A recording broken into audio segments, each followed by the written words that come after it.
ఈగల అగ్రో ప్రేక్షకులకు నమస్కారం. నా పేరు doctor S V Ramarao, plant scientist. ఈరోజు ఈ ప్రగతి సుధామ నర్సరీలో మనం కొన్ని మొక్కల గురించి పరిచయం చేసుకుంటున్నాం. ప్రస్తుతం మీరు చూస్తున్నటువంటి మొక్క తెల్ల ఈశ్వరి. దీని యొక్క పేరు తెల్ల ఈశ్వరి. తెల్లీశ్వరి అని షార్ట్కట్గా అంటుంటారు, తెల్లీశ్వరి అని. అయితే దీనిలో ఉన్న ప్రత్యేకత ఏంటంటే పాముల్ని దూరంగా ఉంచే గుణం దీంట్లో ప్రధానంగా ఉందన్నమాట. అంటే స్నేక్ రెపలెంట్ ప్లాంట్గా ఇది పనిచేస్తుంది. తెల్ల ఈశ్వరి దీని తెలుగులో పేరు. ఇంగ్లీష్లో అయితే దీన్ని కామన్గాను వాకింగ్ ప్లాంట్ అని వ్యవహరిస్తుంటాం. వాకింగ్ ప్లాంట్ అంటే ఇది దుబ్బు నుండి కొమ్మలు పక్కలకి పాకుతూను ఆ కణుపుల దగ్గర వేళ్ళు నాటుకుంటూ పక్కల పాకుతూ వెళ్తుంది. అందుకనే వాకింగ్ ప్లాంట్ ఇంగ్లీష్లో దీని పేరు. అయితే మామూలుగా అటవీ ప్రాంతాల్లో చెంచులు కానీ ఈ లంబాడీలు కానీ వీళ్ళందరూ కూడా ఏంటంటే మనకి తెలిసిన విషయం, ఈ పాములు కరిస్తే విషాన్ని విరిచేసేతానికి, తేళ్ళు కుట్టినా జర్రెలు కుట్టినా అలాంటి విషాన్ని విరిచేస్తానికి కొన్ని రకాల తాయిత్తులు ఇస్తుంటారు అన్నమాట. తాయిత్తులు అంటే వేరు భాగం, కాండ భాగం ఇలాంటి రకరకాల భాగాలని తాయిత్తులుగా చేసి వాళ్ళు ఏదో మన ముందు మంత్రించినట్టుగా మంత్రించి మనకు కడతారు. దాని మీద మనకి విశ్వాసం, నమ్మకం ఉంది. అలాంటప్పుడు మనం వెళ్తాం, వాళ్ళు ఇచ్చేవి కూడా మనం కట్టుకుంటాం తాయిత్తులని.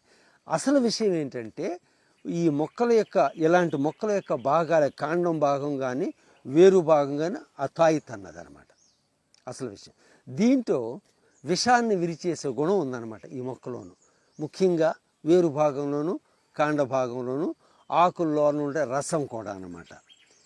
దీన్ని మనం స్నేక్ రెపలెంట్ ప్లాంట్గా, అంటే పామును దూరంగా ఉంచే మొక్కగా మనం దీన్ని తీసుకుని అట్లాగే పెంచుతున్నాము, అట్లాగే మార్కెట్ కూడా చేస్తున్నాము. అయితే దీని యొక్క సువాసన కానీ సుగంధం కానీ మనకు అసలు ఏమీ అనిపించదు, అసలు ఏమీ లేదు కూడా దీంట్లో చెప్పాలంటే. కానీ పాములు దీంట్లో ఉన్న కొన్ని రసాయన పదార్థాలని అవి గ్రహించి అవి రెస్పాండ్ అవుతాయి అన్నమాట. దానికి ఆటోమేటిక్గా అది కొంచెం దూరంగా జరిగి వెళ్ళిపోతుంటాయి. వస్తే రావచ్చు కానీ తిరిగితే తిరగాడచ్చు ఈ మొక్కల్లోనూ, కానీ అవి వెంటనే దూరంగా జరిగి వెళ్ళిపోతాయి. అందుకనే స్నేక్ రెపలెంట్ ప్లాంట్గా మనం వ్యవహరిస్తున్నాము. ఇది స్నేక్ లాగానే పక్కల వెళ్తుంది కాబట్టి అది కూడాను ఒక అర్థం అనమాట. అది ఈ ఆకు మీద మీరు ఒక రకమైన గుర్తు కూడా చూస్తున్నారు. సృష్టిలో కొన్ని రహస్యాలు ఉన్నాయి. ఆ రహస్యాలు కానీ మనం అర్థం చేసుకుని ఉంటే మనకి సమాధానాలు దొరుకుతాయి అన్నమాట.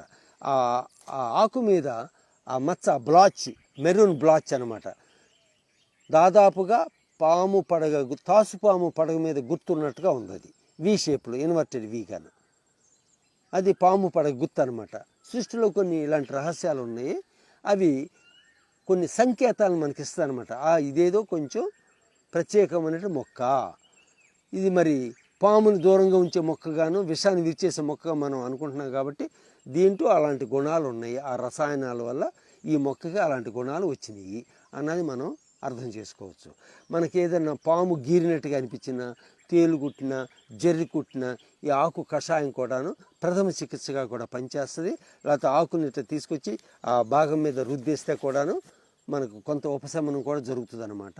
తర్వాత మనం చికిత్స నిమిత్తం తప్పనిసరిగా హాస్పిటల్కి వెళ్ళాల్సిన ఆవశ్యకత ఖచ్చితంగా ఉంటుంది. ఇలాంటి మొక్కలను కానీ మనం విస్తృతంగా మన ఆవరణలో పెంచుకుంటే సహజంగా ఏంటంటే పాముని దూరంగా ఉంచుతాయి. ఈ మొక్క కూడా చాలా అందంగా కనిపిస్తుంది, ఆకు కూడా చాలా అందంగా కనిపిస్తుంది. దాని మీద స్పెషల్గా డిజైన్గా కూడా అనిపిస్తుంది అనమాట.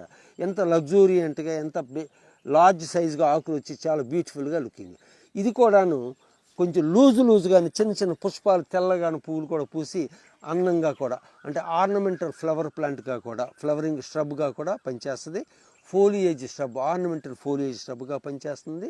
చూడముచ్చటటువంటి మొక్క అనమాట ఈ తెల్ల ఈశ్వరి. మెడిసినల్ వాల్యూగా అయితే మన యాంటీ వేనమస్ గాను యాంటీ పాయిజనస్గా ఇది పనిచేస్తుంది.